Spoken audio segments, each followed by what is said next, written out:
Today we consider the impact of revaluing the US Treasury's gold reserves, which of course could be used to reinflate the economy, reduce the size of real public and private debts, and simultaneously devalue the currency.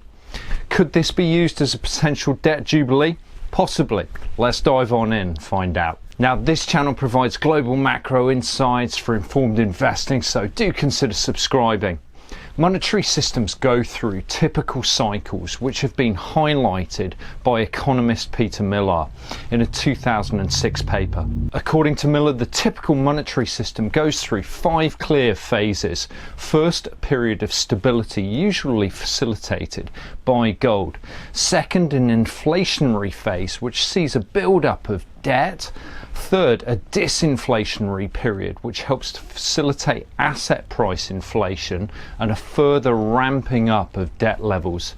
Fourth, a period of monetary instability which is exacerbated by excessive debt levels and has the potential to be deflationary in a debt bust.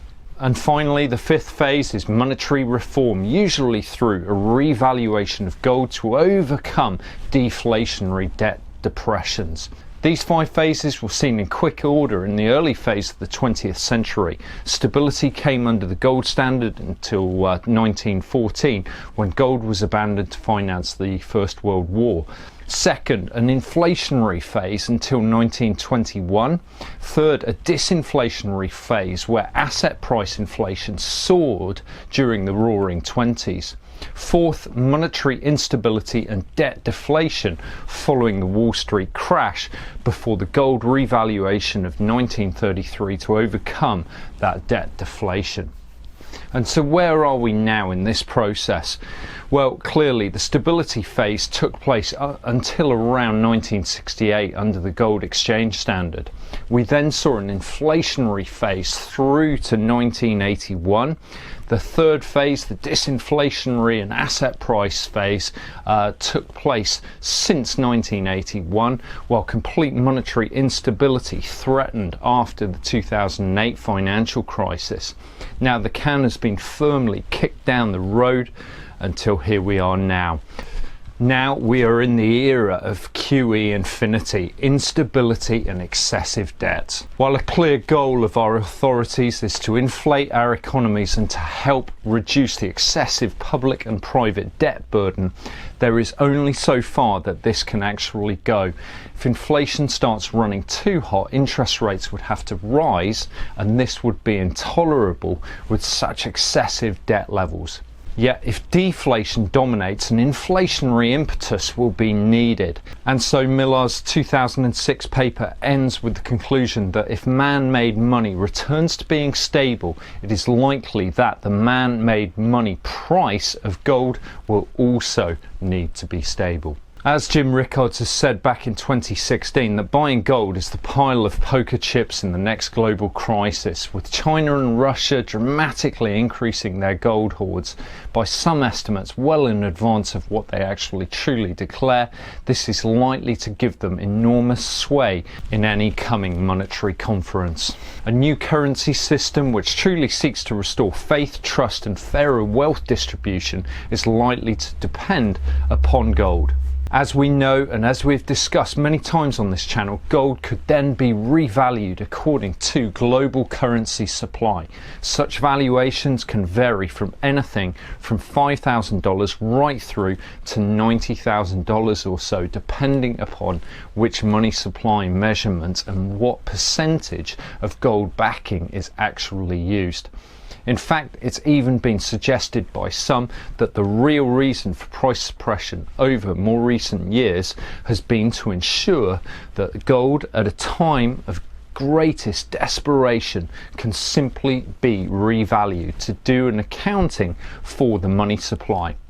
Without such price suppression, that option is unavailable. And just as in 1933, when the corrupt Roosevelt revalued gold to bail out the Federal Reserve, an enormous transfer of wealth took place from private hands in favour of the Fed. To be clear, this was a devaluation of the dollar against gold, and while the period prior to 1933 had seen mass unemployment, falling home prices, personal bankruptcies and bank failures, the revaluation stemmed this tide and did not see debts being recalculated at a new level, as we had considered for the backdrop of hyperinflation in this video. Today, the dramatic impact of such a revaluation is to reduce the value of the currency dramatically. This inflationary impetus would then help to reduce the real size of debts in gold terms. For countries and individuals that hold gold, such an outcome would be highly beneficial. It would lead to a dramatic increase in the asset column against the same nominal liabilities. For those holding fiat currencies, however, it would simultaneously devalue their savings, but also real value of their debts. So while a gold revaluation does help to actually reduce the real size of existing debt and in some ways act as an effective debt jubilee, it's often ignored that it also increases the cost of future debt, given that we're likely to expect an even greater percentage of GDP being derived from government spending over future years. It seems that many governments will be unwilling to actually participate in such an arrangement. Moreover, the reduction in real value of savings can actually lead to a lack of capital investment and hamper any recovery. So any gold revaluation is not necessarily a panacea. It does not necessarily guarantee a complete recovery. It seems increasingly likely that we are approaching the final throes of the fiat currency era, and a new monetary reset can act as a debt jubilee to public debts, which could inflate our economies and avert the complete zombification of economies such as we have seen with Japan over the last 30 years. As an optimist, I hope gold will play a role, yet I feel it would be a last gasp means of regaining control in an all-out fiat collapse. But here's Peter Millar once again. When the fifth monetary phase occurs, the recent bull market in gold will prove to be only the beginning. In the circumstances, investors in gold would stand to profit handsomely. Now, of course, Millar was referring to the 2000 to 2011 gold run there. But I hope you've found this video useful. Here's a summary of what we've discussed today. Thanks so much for watching. Do consider subscribing and let me know what you think in the comments below. In the meantime, do check out these videos and I look forward to seeing you next time. Bye bye.